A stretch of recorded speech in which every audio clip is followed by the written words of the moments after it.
do you think that's fine? Okay. All right, we'll give it a few more minutes and see if we get somebody coming through the doors.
If I could have everybody's attention, we want to reconvene and go ahead and start moving through the agenda.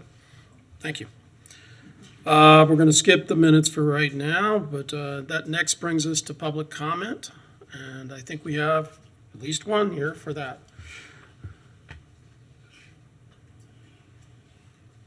It's me again. I'm glad more people showed up. I thought maybe my repeated presentations were driving people away from coming to these meetings. So I actually have good news to share. My name is Pete McNeese. I work for Parks and Recreation, and I've been coming every month to talk about the Thelma Bolton Center and what's happening with that facility. At the last Historic Preservation Board meeting, we had an architect that came from Wanamaker Jensen, who is the firm that we hired to do a design for us. And he made a presentation and showed us the plans that he had so far. And we received a lot of comments, both from the community and from the board. And what they did is they went back and they came up with some options. They modified their design and are proposing some changes which we think might be more palatable. And so I'd like to show those to you.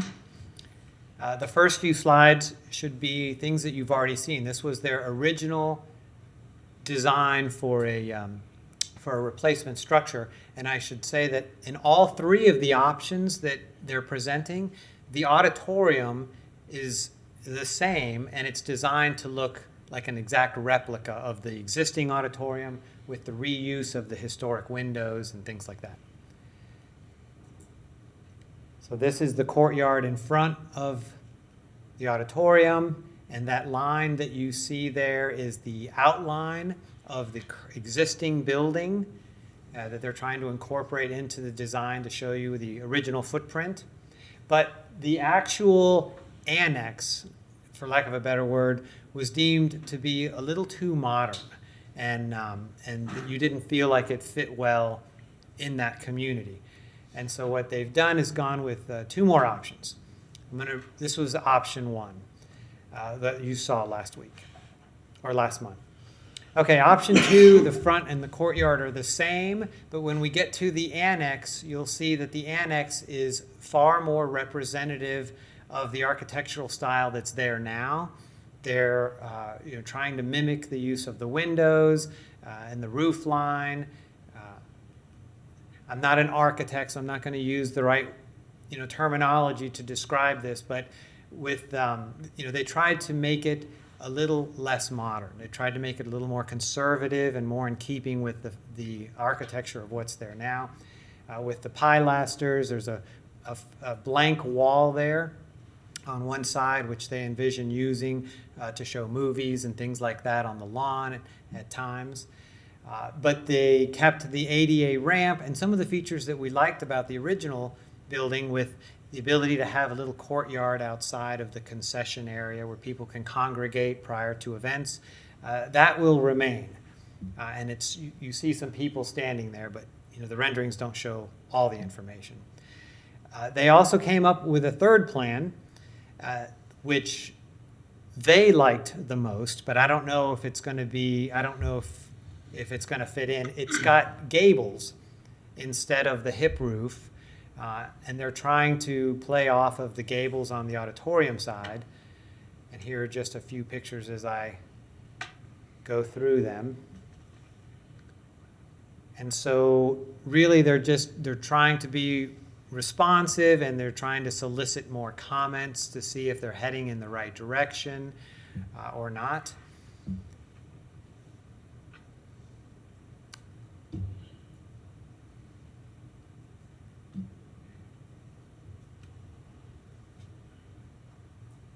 And that is when I started the presentation saying how the auditorium and the new and the existing are, they're endeavoring to make it a perfect match.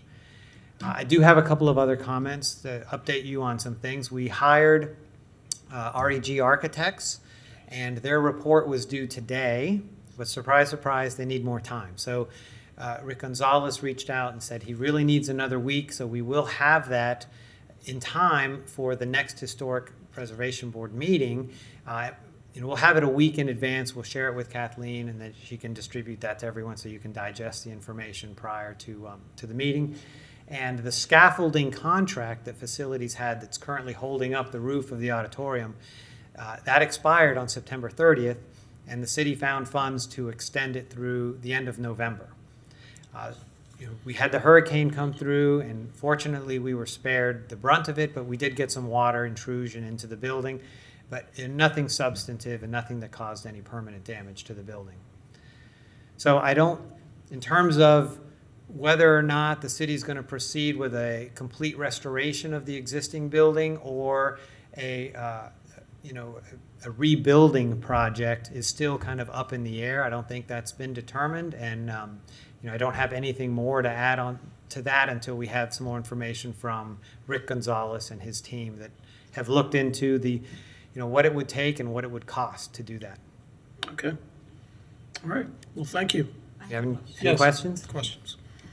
Is there going to be any documentation for the process in terms of either way, whichever proposal being selected, and whether restoration or a complete new construction, is there going to be a documentation for the materials retrieved and the process and the current condition that to be exhibited in the new building or somewhere else?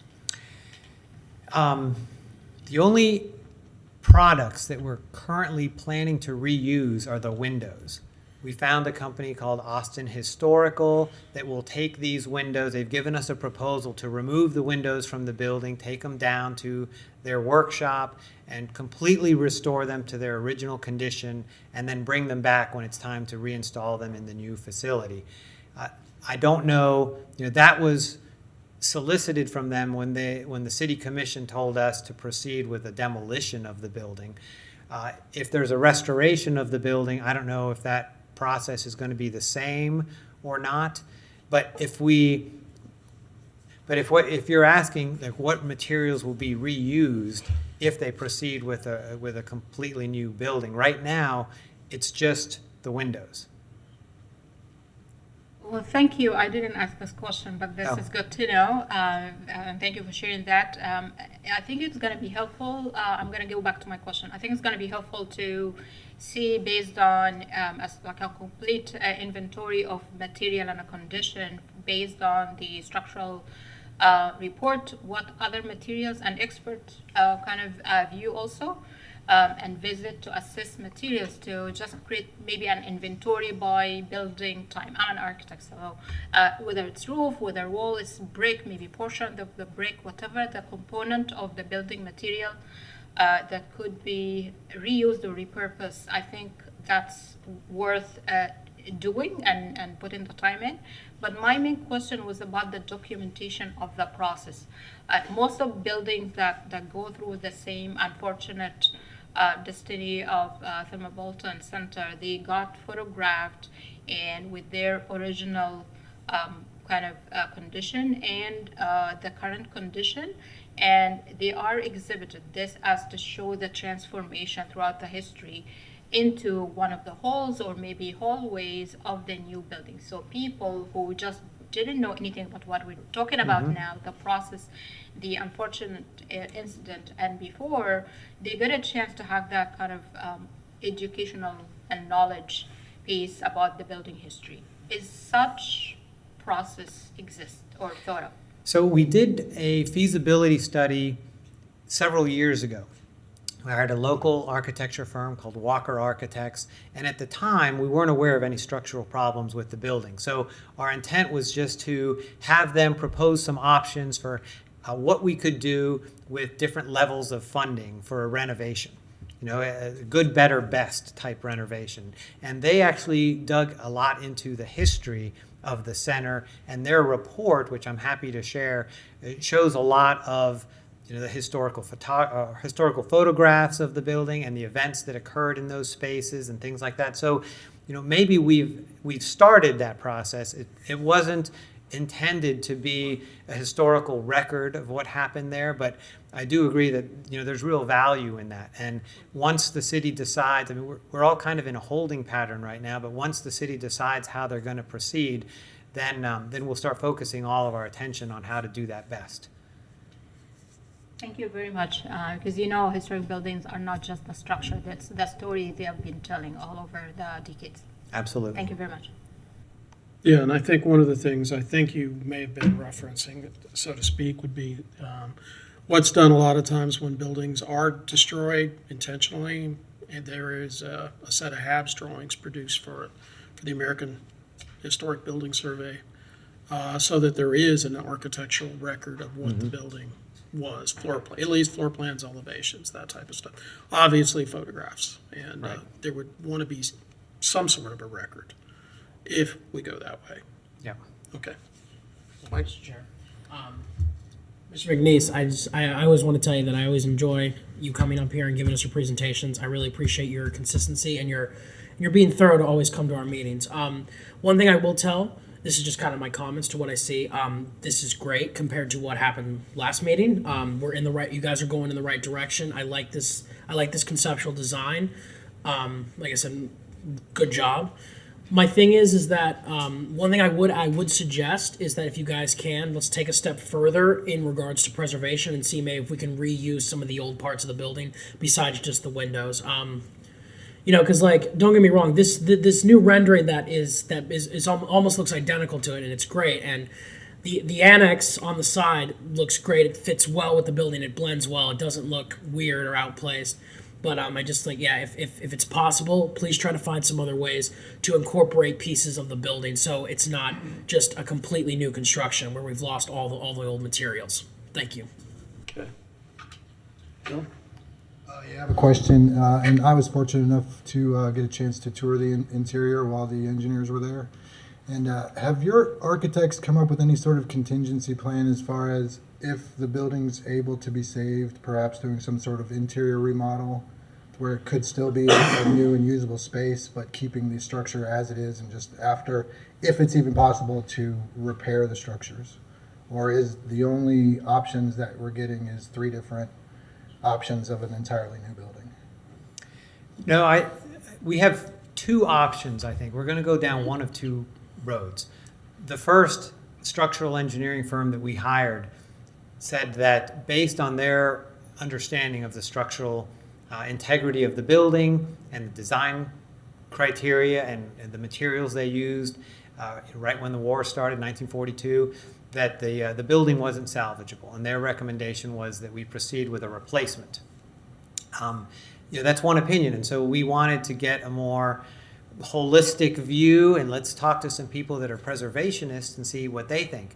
REG Architects was hired to go in and do a more thorough study. They were authorized to do some destructive testing to see what's inside the blocks and what's underneath the floor and things like that. All things that we could repair, but so that we had a better understanding of what could be done to salvage the building. And their charge is how much will it cost and what would we have to do in order to completely restore the Thelma Bolton Center and make it a structurally sound building that is as useful to the community as it was prior to all these problems happening. Return it to the use that it had prior to COVID.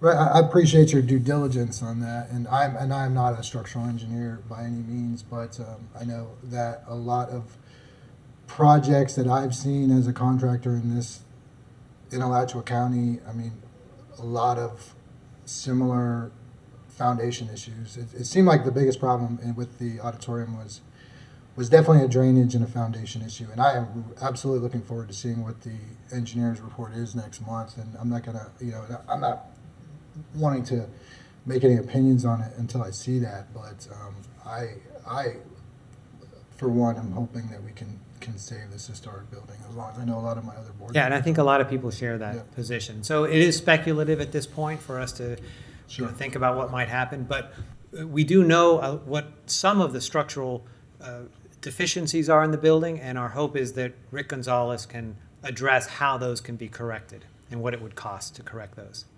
And it is our intent. Our goal would be to reuse as many of the materials as possible. The only thing we've identified so far is the windows. The people that we've talked to, the block is hollow. The floors have been sanded and revarnished so many times that they've told us that they don't want it. And the dance groups don't want that floor anymore because it's not appropriate for the type of dancing that they do. But we will be doing a more thorough survey of the building to see what can be salvaged and reused. Thank you. Any other comment on the side wing options? Because I know they were looking for some feedback on that. Yeah, and you're welcome to share those, after you've had time to digest them. I'll make sure that this presentation is available to you. And Okay, let me just give you a couple of my comments. If we could go back to those three options. well, the first option was the The first option, yeah, that's the one nobody really thought. nobody really loved. Yeah, And then the second option is just a hip roof. right. And I would tell you, my comments about that is that's the option that makes the least statement and is consistent with the basic architecture of the building. And I would find that personally to be the most acceptable. If you go to the next one, this one is making more of a statement. However, when you see it from a distance, my initial first reaction to it is it looks kind of like carports, where there are a place where there should be garage doors. The proportions just have that ranch house feel to it because of the lower roof. So I would stay away from that on option 3. I think I'm going to go back and look at the footprint again from previous meetings, because the grade of the property as it is now makes this a little confusing. They're going to change it all. Right, so they're going to have to, are you saying they're going to backfill everything into it, and that creek is going to be? Well, you can address that. Well, they do have to address some of the drainage problems that they have there. And the codes have changed significantly since this was built, so we're going to have to retain some of the stormwater on site. Both of those things cause us to move the building further back on the property, so it will be closer to the existing parking lot, more to the north. So the auditorium, though, is basically where it stands today, the same auditorium, Except backed up. backed up. A So little bit backed up, and it's the annex really that moved because it was at an angle. It's coming out at a 45-degree angle forward, and now it's going to be at a 90-degree angle a little further back. so the rear parking won't exist anymore? The rear parking is there, but there's a lot of competing interests. Like, we want to make sure that we have space for the garden club that currently is very active there at Thelma Bolton. And so, we're going to have a limited number of parking spaces back there, similar to what we have now. One thing I wanted to mention, just because it is something that's been talked about in the master plan, is the idea of opening up the creek beds, and that could potentially happen on this site. So you guys need to take that into account for your plans about where you're putting things, because if they're going to attempt to open up the creek there, which I think is what everybody's talked about, this property also would be one of Would those be affected. areas. I should mention that in all of the different options for the exterior architectural look for the building, the interior stays the same. And so the programming space will still be very functional and very useful. And so, it might be a win-win for us to find an exterior that's both palatable and an interior that satisfies the needs of all the user groups that want to avail themselves of the community center here in Duck Pond. Okay. Anybody else? Okay. Okay. Yes. I can tell you, thank you, Mr. Chair. I can tell you when he showed these to me, what I had expressed to him as between the two options, the two new options, and it was similar to what you just said. The ones with the gables just presented a false front to me, and I didn't like the fact that it was presenting a false facade that you kind of walked through. And then the wall behind that is very, non-articulated and just very plain.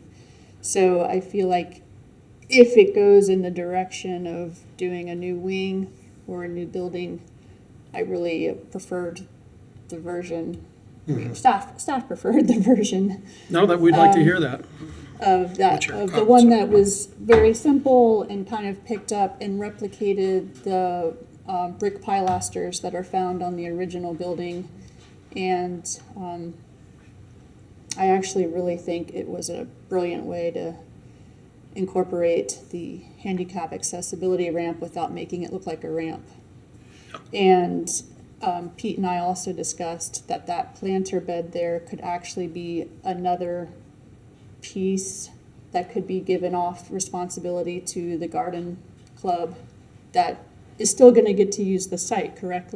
Absolutely. Yeah. The gardens are not gonna be totally done away with. No, it's very important that we not only keep them there, but also improve their access to the facilities. Like they'll have a shed, they may have spaces where they can actually stockpile materials like mulch and stuff like that. We've been trying to make improvements like that at all of our garden centers across the city. Somewhere where they can store tools. Right now, they've got one little spigot, and that's pretty much all the city provides them. It'd be something really nice for the garden club to feel like they have ownership Yeah. over some of the landscaping elements for the site. Right. And it's just kind of interesting also. I realize in the renderings, we're just going with the colors it is now for comparison purposes and all that, because that makes the most sense. But down the road in the future, either with the rebuild or a restoration, there should be some consideration given about going back to maybe some of the original color schemes. Yeah, the Because- original, it's a little yellow now. The original color scheme was lighter, like more of a off-white. An off-white, yeah. And they have talked about doing that, Yeah, regardless of what we do. okay. Anybody else? All right, well, thank you, Mr. Okay, McNeese. thank you. Anybody else with public comment? Of course. So I wanted to know if, Give your name and Melanie Bauer. address. And so my address, 216 Northeast Fifth Street.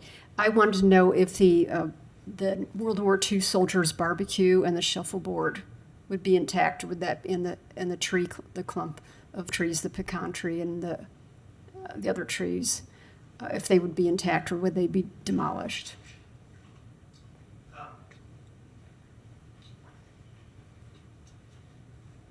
Moving the building back does allow us to save or not impact any of the heritage oak trees that are at the front of the property. But the shuffleboard, there's 2 shuffleboard courts there, and the old barbecue plate. Both of those would be right underneath where the new annex goes. Yeah. So both of those would be lost. Okay, so it all depends on which option we're dealing with. Okay, anybody else? All right, we're going to close public comment then.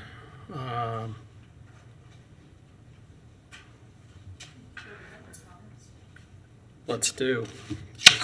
You're still one short, correct? Okay, next item up, we're going to skip ahead to member comments. And let me begin with, I wanted to bring up the issue of the approval of the 12-story building, Southwest 2nd Avenue, that most of you probably have heard about, next to where the current, or the new swamp has been constructed. And one of the issues there, being a part of that process and meetings and such, we got to get up and speak as public, somebody from the public, because we are not part of we couldn't get up there and really represent the historic board per se, other than the first time at the plan board when I was reading a resolution we drafted. But I also felt as somebody that was speaking at that meeting, that because we were talking about the buffer, excuse me, and the impact to the historic district in general, which was obviously our issue, that our staff member, our historic preservation officer, should have been able to actually get up and talk with the rest of staff about the issue. And she really wasn't given that opportunity at that meeting. And I thought that was a bit odd and strange. And I would like to ask our planning staff if that can be accommodated anytime we have an issue that does impact the historic district. And, because we can do it as public members, which we did, but I think she has information that could have been provided and I think would have been beneficial. And I feel like that she should be given that opportunity too, as part of the staff. So that's just a statement from the chairman's and my personal views. And wonder if we could actually make a request formally?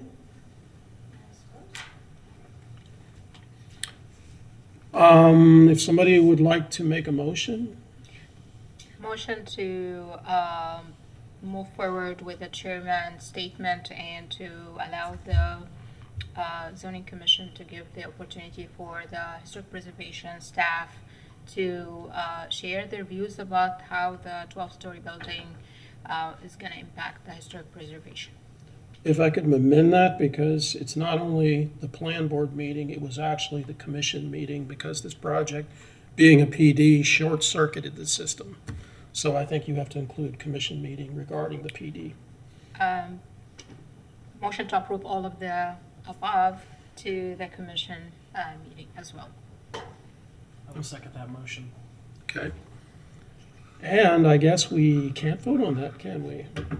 All right, let's just send it as a signed by me, Just send it forward as a recommendation. as a statement from the chair.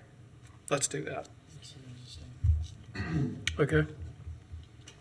Did anybody else have any comments regarding that presentation? Okay, it was, It was railroaded. okay, That's all I can say. all right. Any other member comments? Other topics, okay. All right. Also, we have heard that there is proposed changes by a member of the city commission to our regulations about the buffer regarding development. And there is, I believe, a draft or something Kathleen has, and I've asked her to bring copies of it tonight for the board members to look at and digest. And it is right now just a proposal from one of the commission members, but it definitely affects us and our regulations in regards to the buffers and dealing with these high-rise buildings. It's only a matter of time before we're all in. Okay, thank The you. historic preservation piece is actually this backside of that paper. Okay, There's a couple of things that they are proposing changes to, and the front side is the changes to the density, and the back side are proposed changes to the our current buffer around the historic districts. could you give us a quick summary? So we just got this, and I don't really understand some of the implications enough to be able to give you a professional, to make a statement on it. But certainly by next meeting, Let's do it by next we will meeting. have Yeah. figured out what it's actually entailing. Okay. I appreciate you bringing this. Okay. Looks like we are still short. In this situation, we were supposed to have quorum. We thought we were going to have quorum. The people who are here waiting to have a public hearing heard, this board can offer to wait a few minutes to see if we hear from the last person that was supposed to be here, or you can kick them to the next meeting. Fortunately for those waiting for a public hearing, I mean, as awful as this is, this doesn't happen very often where we actually don't have people show up. But you won't have to wait another month. The next board meeting is November 1st, because this meeting is not our regularly scheduled Right. meeting. We got moved out of this room a couple times. So you would have to wait a couple weeks. Okay. Is there any way that we can review any of these as a member comment? That way we will be more informed with them when the meeting comes around, or we can't even talk about them? No, we can't hold, We really can't, can't hold any kind of quasi-judicial planning without. right. No, fair enough. It's 6:10 now, so we're already 40 minutes in. I think we probably have to go ahead and postpone until the next meeting. All right, and my apologies to those of you that had items at this meeting, but seems like the best thing to do in this situation. Are there any other topics we need to cover? Okay.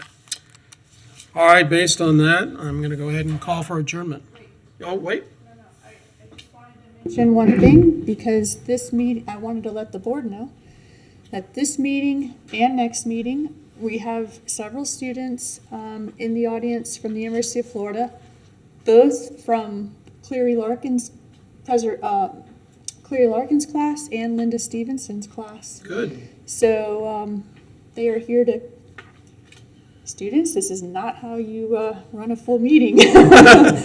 Obviously.